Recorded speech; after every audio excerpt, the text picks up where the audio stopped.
Curious George by H.A. Rey. Read by George. This is George.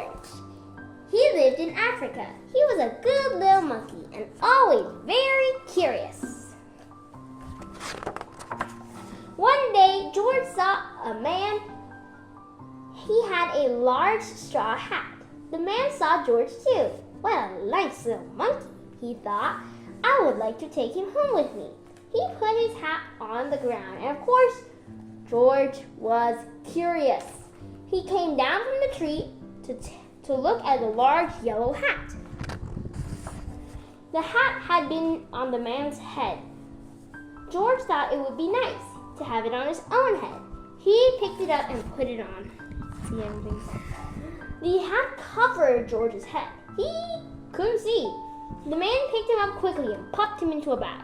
George was caught. The man with the big yellow hat put George into a little boat, and a sailor rowed them both across the water to the big ship. George was sad, but he was still, of course, a little curious.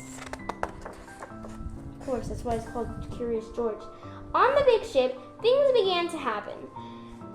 The man took off the bag. George sat on a little stool, and the man said, "George, I'm going to take you to a big zoo in the city. You'll like it there. Now run along and play, but don't get into trouble." George promised to be good, but it's easy for little monkeys to forget. On the deck, he found some seagulls. He wondered how they could fly. He was very curious. Finally, he had to try.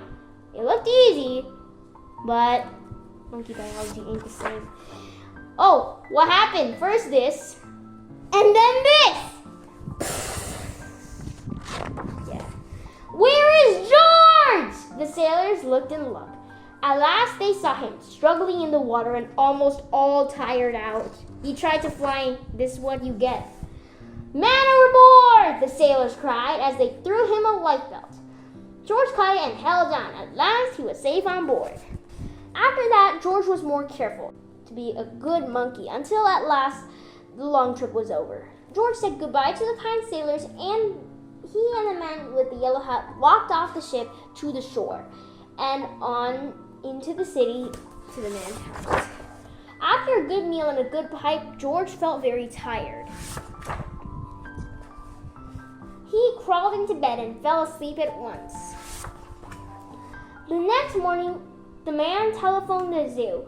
George watched him. He was fascinated. Then the man went away. George was curious. He wanted to telephone too. 1, 2, 3, 4, 5, 6, 7. What fun! Ding-a-ling-a-ling! George had telephoned the fire station. The firemen rushed to the telephone. "Hello, hello," they said, but there was no answer. Then they looked for the signal on the big map that showed where the telephone call had come from. They didn't know it was George. They thought it was an actual fire. "Hurry, hurry, hurry!" The firemen jumped onto the fire engines and onto the hook and ladders. Ding dong, ding dong, ding dong, ding dong, ding dong. "Everyone out of the way! Hurry, hurry, hurry!" They thought it was a real fire. The firemen rushed into the house. They opened the door. "No fire! Only a naughty little monkey!" "Oh, catch him! Catch him!" they cried. George tried to run away. He almost did, but he got caught in the telephone wire, and a thin fireman caught one arm, and a fat fireman caught the other. "You fooled the fire department," they said. "We'll have to shut you up where you can't do any more harm." They took him away and shut him in a prison. That's what you get for prank calling the fire station. So kids, don't prank call a fire station.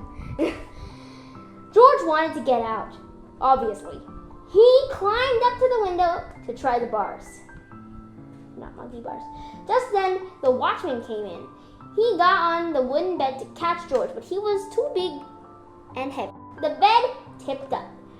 The watchman fell over, and quick as lightning, George ran out through the open door. He hurried out through the building and out onto the roof. Then he was lucky to be a monkey. Well, he walked onto the telephone wires, quickly and quietly over the guard's head. George walked away. He was free! Yay! Down in the street outside the prison wall stood a balloon man. A little girl bought a balloon for her brother. George watched. He was curious again.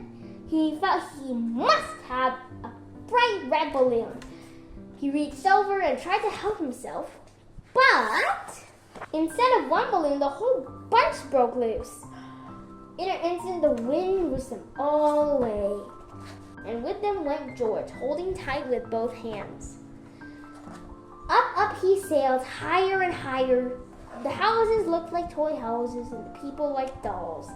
George was very frightened. He held on very tight. At first, the wind blew in great gusts. Then it quieted.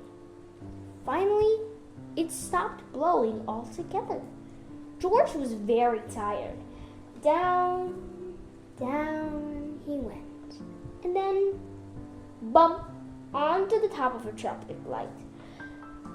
Everyone was surprised. The traffic got all mixed up. George didn't know what to do, and then he heard someone call, "George!" He looked down and saw his friend, the man with the big yellow hat. George was very happy. The man was also very happy. George slid down the post, and the man with the big yellow hat put him under his arm. Then they hid the balloon man for all of the balloons. Bro, now that George has the balloons. And at last, away they went. So one of the balloons are red. There are like 3 red balloons in this stuff. So he has red balloons now. To the zoo. What a nice place for George to live. The end. George is happy.